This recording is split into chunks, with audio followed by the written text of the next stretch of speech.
Pro Bowl cornerback who played 12 seasons with the Chicago Bears and had 36 career interceptions. Now in his first year with the Carolina Panthers, they are 4-0. We welcome to the desk Charles Peanut Tillman. Thank you so much for being with us. Thanks for having me. How you guys doing? You've turned around the Panthers, haven't you? Yeah. No, I single-handedly.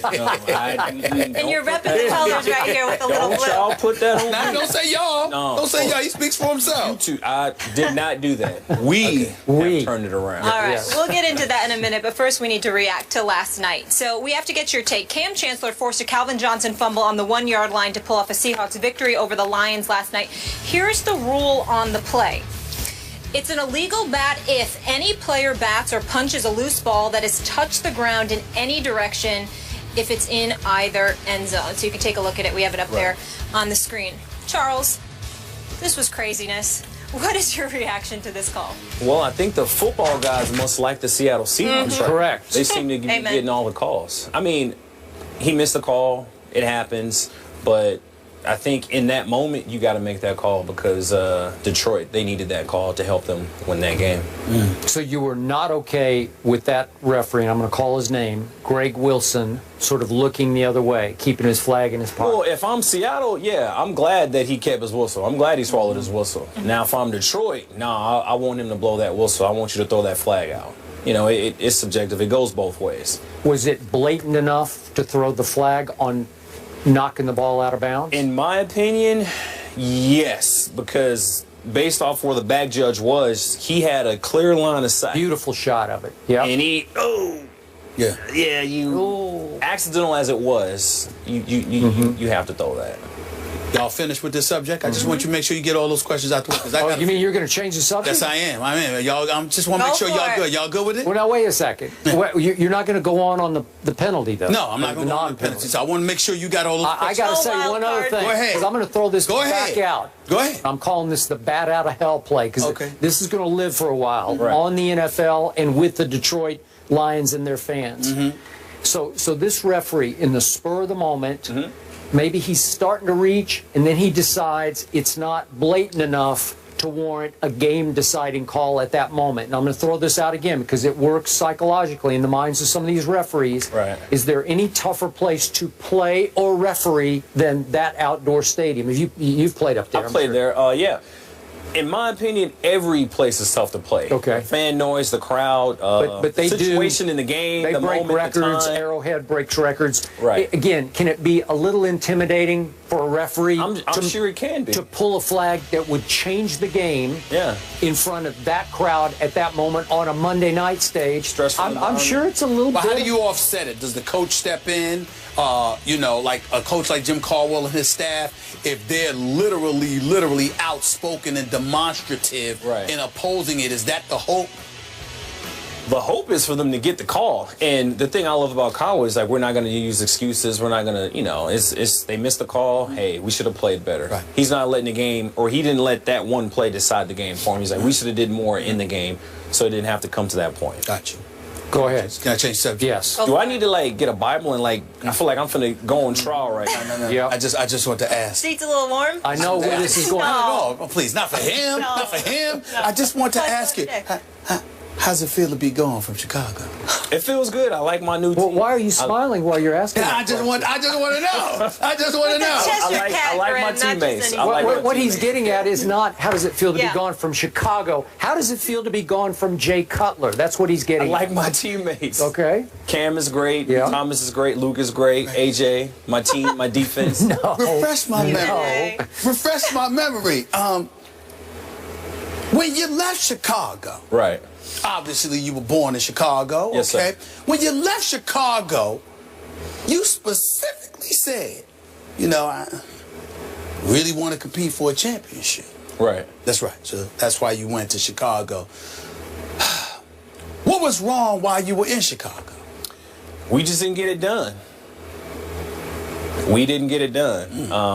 Offensively, we had some bad games. Defensively, we had some bad games. We didn't cut it on special teams. I mean, we weren't a good team. Let's cut to the chase. What is your view of Jay Cutler as a quarterback? Oh, God. I think Jay Cutler has all the potential and all the talent. Okay. Yeah, he does. You know what I'm saying? I think he has one of the greatest arms. You can quote me on does. this. I think he has. Oh, you're being quoted. Okay. You're being quoted. Go ahead. I think he has one of the greatest arms in the NFL. It's just how consistently can you play? And I think that might be a problem. Stop right there. Just being okay. Stop right there. I'm very curious when you use the word potential. Isn't that something that's supposed to apply to a dude that's been in the league around 5 years or less, as opposed to a quarterback in his 10th year? I'm just curious. I don't know. I don't know these things. I'm just asking. I'm just curious. Yeah. I think he has all the tangibles a great quarterback is supposed to have. Intangibles? I'm sorry, intangibles. The pocket presence, the arm strength, game-winning drives. It's just up to him to do those things. This is how you want to play. I'll switch it up. Okay. How is life with Cam Newton compared to what you've been dealing with? Life is good. I like Cam. I like his locker room presence, his game leadership. You know, his ability to take control of a game. Great team guy. Great locker room guy. Glad he's my quarterback. What does Cam do better than Cutler does? I want to know. I'm curious. I wasn't going to go there. Well, they're two different types of guys. Okay. Right? Different styles. Yep. You know, Cam, he's a mobile quarterback. He'll get out. He'll do the Superman leap. He'll dive in the end zone. Jay, you know, he's a pocket guy. He's not mobile.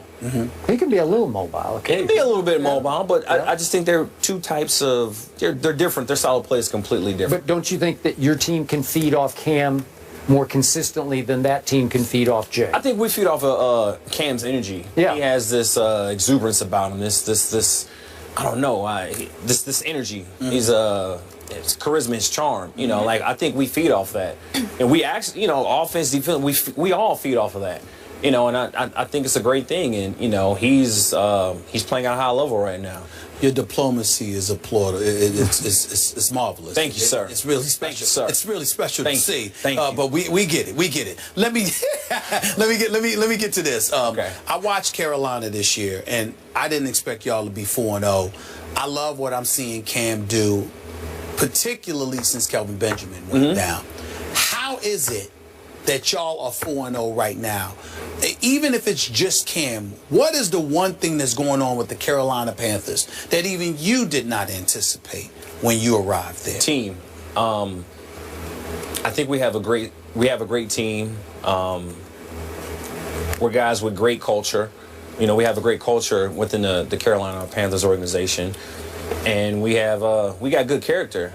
You know, we're a group of men that have great character, and we all count on each other. I think when you have a group like we have and you play for one another, like, trust me, I want to win a championship like anybody else, but I'm not playing for myself. I'm playing for the Thomas Davis. I'm playing for A.J. Klein. I'm playing for Charles Johnson. I'm playing for Cam Newton. I'm playing for Luke. You know what I'm saying? I'm playing for those guys, and those guys are playing for me. We're playing for each other. It's not, we're not selfish. So when you say something like that, excuse me for going on, Skip, but when you say something like that, Skip and I, just a few minutes ago, in all seriousness, we just finished discussing Ryan Tannehill and what was reported. We don't know whether it's true or not, but what was reported was that he was getting picked off by guys on a practice squad. And he went up to them and he said to them, enjoy those practice squad checks and all of this other stuff. And obviously that caused a lot of friction on Saturday prior to their game in London against the Jets on Sunday. You just finished speaking about the importance of character. How damaging or damning can something like that be to a team moving forward?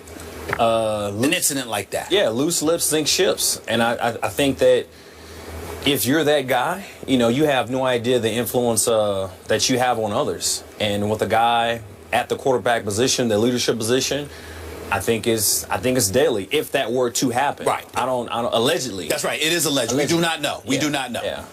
All right, we have to take a break. Charles, thank you for putting up with these two. With you him. can't. You with him. Yeah. My seat is my cool. It's a little hot. You can't leave. First of all, you do you have any idea how happy this brother is to be here with me? Oh, y'all with don't you. even know to have. Of course, Oh, of course, okay. of course, It's all about you. Of course. Oh, okay. Charles is going to stay here. Peanut Tillman stays with us, and I'm sure I'll have plenty to say about our next topic. We're going to focus on the Panthers being undefeated, but ranked last among the 5 remaining teams. Let us know where you would put Carolina by responding using the Twitter hashtag #RankTheUnbeatens.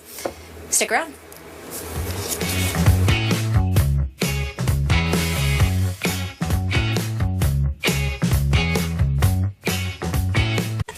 Are off to their first 4-0 start since 2003 and tied for the lead in the NFC South with the undefeated Falcons. However, according to ESPN's Football Power Index, Carolina is ranked the lowest of the remaining unbeatens and 15th amongst all NFL teams. So the glass half full, Charles Tillman, is that your team is undefeated. Right.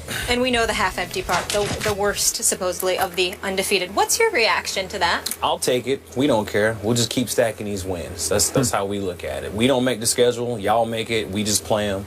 We keep winning. We ain't got nothing. You think it's true, though? That we're the worst out of... No, I think, in my opinion, whatever team I'm playing on, and if we're playing good, I'll be honest with you. Right now, we're playing some good football, and we still haven't hit on all cylinders. Okay. So but I think obviously we're a great team. You can we're a only good team. you can only beat the teams on your schedule, Right. and you beat Jacksonville, and you beat Houston, you beat New Orleans, you beat Tampa. Right. Yeah, so they're all 1-3. All 4 of those teams are 1-3. You can't help that, but you can't make it any better either, right? Right, right. And we don't pick the schedule. Y'all pick it for us. We just play them. We keep winning. Well, hey, we gonna keep winning. Well, the legitimate question is, how good do you think this team is in the next 4 weeks? You've got Seattle coming up next, I believe. Yes. You know, you've got Green Bay 3 weeks after that. Philly and Indy might be a little bit desperate, so you never know how that could pan out. And, of course, there's the Dallas Cowboys and the Atlanta Falcons on the schedule before all is said and done 2 times. So I'm just wondering, how good do y'all feel y'all really are? We feel that we're good. You know, the most dangerous thing that you can have is 53 guys believing one thing together. You know what I'm saying? And right now we have 53 guys believing that we are the best team in the NFL. You know, to me that's a dangerous thing. It is. And every time I look up, the cornerback on the other side of you is making a Peanut Tillman play. Is that fair? Because that guy's... it's fair to say Josh Norman is making Josh Norman plays. He's not living in my shadows. I give him the credit. You know, Coach Wilkes, our defensive DB coach, he's doing an amazing job of coaching Josh up. And Josh, he's taking coaching and he's making plays. How good is he? Is he big time? Is he a Pro Bowl corner? Is he... At the level he's going right now, yeah, I think he is. You know, like I said, we're only 4 games in the season. I'm not trying to jinx him or wish him any bad juju, but he's playing at a great level right now. He is. And playing opposite of him, I have a front row seat on the field, and I'm happy for him. I really am. Well, I really don't have any questions about Carolina's defense. You're the number 3 ranked defense in the NFL, and the defense is always legit. A couple of years ago, they were big time. They fell off a little bit last year. Back in the mix this year. My question is all about your offense, and I mean no disrespect, because obviously the brothers can play. Right. But Ted Ginn is your number 1 receiver, and Greg Olsen, who's been around quite a long time and deserves a lot of props, is your number 1 target. I just find myself looking at Carolina and wondering, on offense, do they have enough horses to get it done? Y'all obviously feel otherwise. Is that because of a collective belief, or is it because it's all about that bad boy named Cam Newton? No, it's just a collective belief that we have a next man up mentality. That's how we think. So with KB going out, he was a worklord. He was a horse for us, right? Got a lot of balls, got a lot of passes thrown to him. Great player. Had a ACL tear. Yep.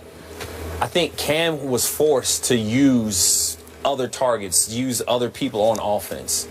Running backs, receivers, tight ends. I think he's dishing out the ball equally with everybody on offense. And I think that's one of the things that's helped change his game. And I'm loving what I see on offense. How much attention are y'all paying to the Atlanta Falcons? Because they look like a completely new team. I mean, Dan Quinn has got that defense looking legit. I know y'all are preoccupied week to week with what you're doing. Right. But how much are y'all paying attention to what's going on in the ATL? I'd say just a smidget. Just a smidget. They do look good. We just have a one game season mentality. So whoever's next up on the schedule, I think Seattle. We got a bye week this week, then we got Seattle. So right now, all the attention and focus is on Seattle. So as a veteran leader on this football team, what was your view after what you heard inside your locker room about Cam and Hockley and what went on between the two of them? Well, I think Cam felt some type of way about what Ed said. You know, he voiced his opinion. Ed said otherwise. No, I didn't say that. And I don't know. I mean, there's nothing will happen after that. I hope if Ed gets another one of our games, you know, he's able to call the game fair. And if Cam does get a hit, I hope that he can he'll make that call legitimately. Did you get to talk to Cam at all directly about it? I did not, no. Okay. I did not. Well, the one thing I pay attention to, fellas, is this. First of all, Skip and myself, we believe Cam. Right. I looked at him, I said, I don't see a dude that's lying. Right. What are you going to make that up for? Right. Where's that going to come from? I don't understand that. That's number one. But number two, Skip expressed a concern that because Hockley has such a reputation, he's so revered in officiating circles, he may not even have to be at the game. Right. Because of who he is. Right. And the kind of reputation he has. And the insulated environment, that culture, you know, guys coming to his aid. That could end up working against Cam and the Carolina Panthers. Have y'all thought about that at all? Yeah, I thought about that. Hopefully it doesn't come to that because of his reputation and his celebrity, you know, his celebrity push-up status. Hopefully it doesn't come to that. You know, I hope thus far at this point, whoever gets our games in the future, just call them fair, for us and the opposing team that we're playing. You know, hopefully we don't have to just, like, I hope we get a good rep this week and, you know, refs aren't coming to aid for Ed Hockley. I don't think it'll come to that, though. Cam called him out, and we think rightfully so. But I don't know if you can remember a star calling out a referee quite like this happened. No, if it did happen, I probably wasn't born. I don't remember. All right. Charles, thank you so much for joining us. Good It to see sounds you, like you're in a good fit there. 4-0, not too shabby. And yeah. Your health. I'm good. How you feeling? 100.